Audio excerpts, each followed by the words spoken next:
Donald Trump is keep doing what you're doing. You're doing something right. That's why the establishment attacking you. The CIA, Mockingbird media is attacking Donald Trump and we the people.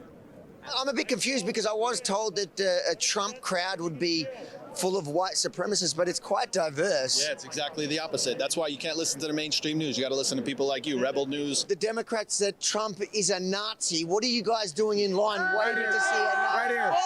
So the fact that they're saying that shows the ignorance on what they think.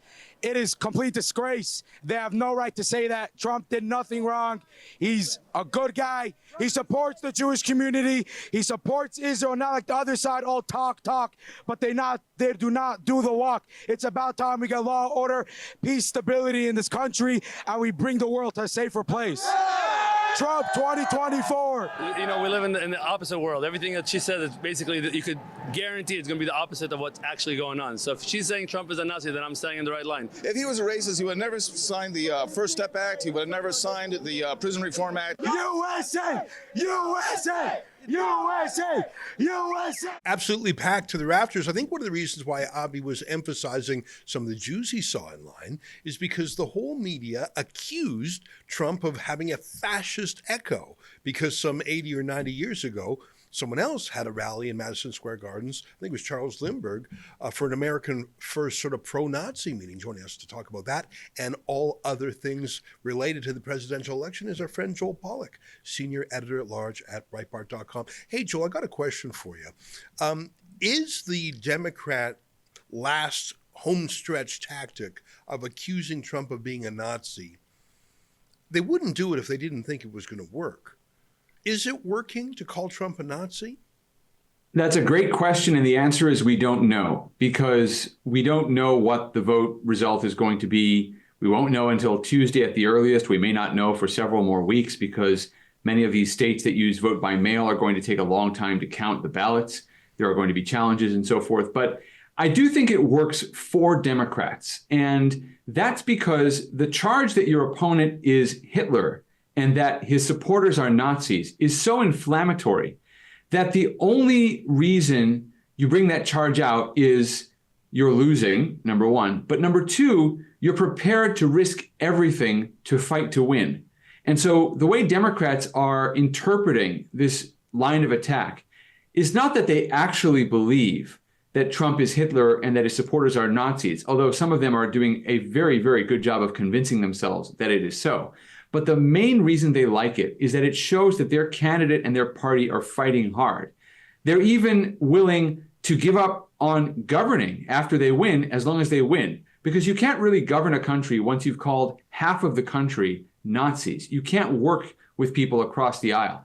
The only thing that this tactic can possibly do is frighten voters into voting for you. And Democrats like to see that. They like to see that their party is willing to risk everything, even the fate of the country, the fate of their future potential government, to win. But it doesn't help them with independents. It doesn't help them with undecided voters, and it doesn't help them with voters in swing states. It is a purely base turnout kind of a tactic. Will it be enough? I don't know. Nobody really knows. I do think you can pick up, not just because of media hype, but you can pick up a sense of enthusiasm that has returned to the Democratic base once they started going after Trump because they say he is Hitler and his supporters are Nazis. This is the core of the argument against Trump. It's not a policy argument. It's basically an argument that this guy is disruptive, and disruption equals fear, and anything can happen if you let this guy back in. And that's the pitch in the last week. It's not the pitch of a winning campaign. It's the pitch of a losing campaign. Right. But just like the Washington Commanders throwing a Hail Mary at the end of the last football game against my Chicago Bears, sometimes those Hail Mary passes do work, and they could win based on this tactic. I think that most Democrat operatives do not believe it, but some people do. I mean, if all you do is read columnists and commentators and pundits telling you he is like a Nazi, he is a rapist, he is a convicted felon or whatever you want to say, I think some people will internalize that. I saw a fascinating exchange between Mark Halperin and Tucker Carlson, where Halperin said, if Trump wins, it will create a genuine mental health crisis for a certain number of Americans, millions, maybe tens of millions. You know, we laugh at those sort of memes of young college woke kids screaming when Trump was elected, but it's not just woke college kids. There are people here's a clip of Halpern. He's predicting divorces. He's predicting mass depression, because what does it mean for you and your country if you actually live in a country that votes for a Nazi? Here's a quick clip of Mark Halperin. I find him very convincing. Take a look. Let's say Trump wins 3 weeks from today. Mm-hmm. What happens? The Democratic Party as you said, a lot of Democrats, maybe the majority, believe that Trump becoming president again is the worst thing that ever could happen. So how do they respond to that? I say this not flippantly. I think it will be the cause of the greatest mental health crisis in the history of the country. I think tens of millions of people will question their connection to the nation, their connection to other human beings, their connection to their vision of what their future for them and their children could be like. And I think that will require an enormous amount of access to mental health professionals. I think it'll lead to trauma in the workplace. I think there'll be some degree of Are you being protest. serious? 100% serious. 100% serious. I think there'll be alcoholism. There'll be broken marriages. What? Yeah. I think there are some people who genuinely think that Trump is a reincarnation of Hitler, even though he didn't do any Hitler-like things in his first term. In fact, he was friends with the Jews. I think you're right, though. It revs up those people. It'll help stimulate turnout. But what's interesting is Trump, I think, is a great friend of the Jews. He visited a very religious Jewish sort of monument in the New York area recently. But Trump has also had some luck with Muslims and Arabs, too, at the same time. Here is Donald Trump at a rally in Michigan where Arab American leaders were saying, vote for Trump, not Kamala Harris. Take a look at this. Joel, I'd like your help to understand this. Take a look. Good afternoon, Michiganders. As the president said, we just had a positive meeting with President Trump. We as Muslims stand with President Trump because he promises peace. He promises peace, not war. We are supporting Donald Trump because he promised to end war in the Middle East and Ukraine. The bloodshed has to stop all over the world, and I think this man can make that happen.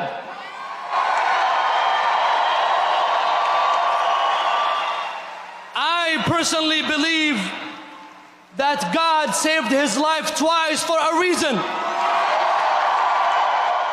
How can it be that Jews really like Trump? I mean, some of them are quite effusive, and yet Arab Americans are saying vote for Trump. I mean, the guy there said if you want peace, and I think that's pretty much a good answer. But the Democrats are so much more Islamist than Trump. What do you make of that rally where they said vote for Trump? There are several things going on here. First of all, many Muslim American voters and Arab American voters are actually conservatives. And I learned this firsthand in 2019 on the campaign trail when I went to a mosque and saw a town hall meeting with one of the Democratic presidential candidates.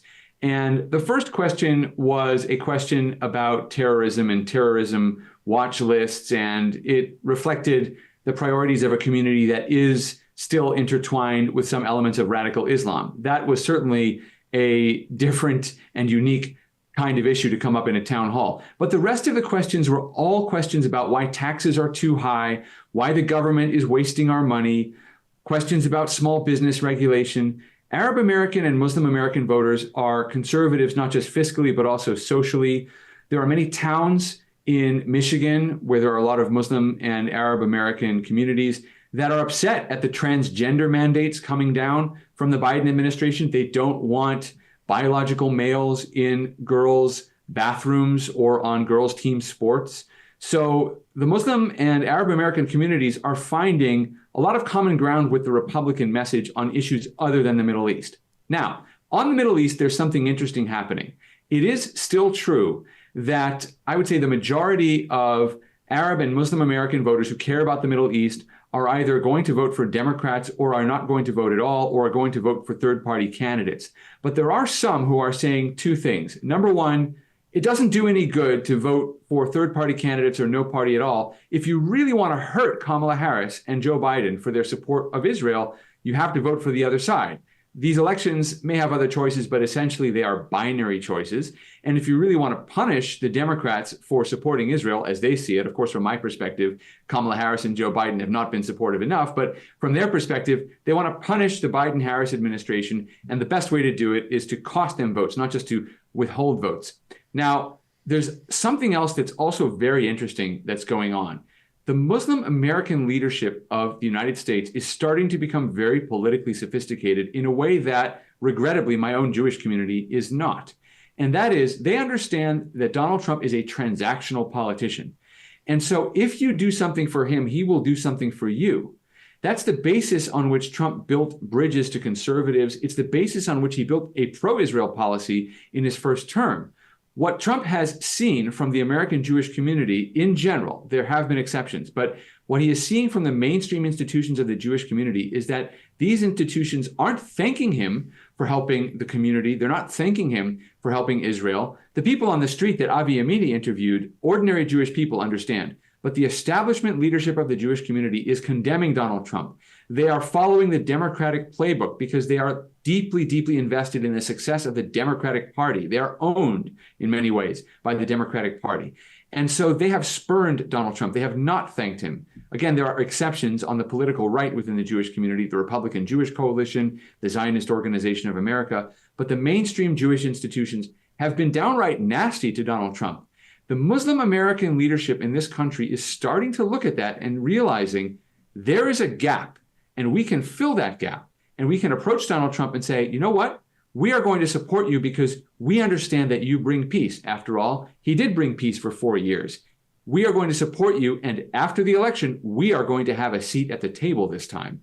I think the American Jewish community has made a disastrous political choice by opposing Donald Trump so vociferously that it has created an opening for the Muslim American community, for the Arab American community, who have every right to participate in politics and do deserve a seat at the table as ordinary Americans, but who will now have a greater say on Middle East policy, I believe, potentially, in the next Trump administration, because the Jewish American leadership has simply been ungracious and has not shown gratitude toward the things that Donald Trump has done. He's still going to be pro-Israel, but he's going to be listening to other voices in the room this time. And when Jewish leaders want to look around for someone to blame, they should find a handy mirror because they will only have themselves to blame.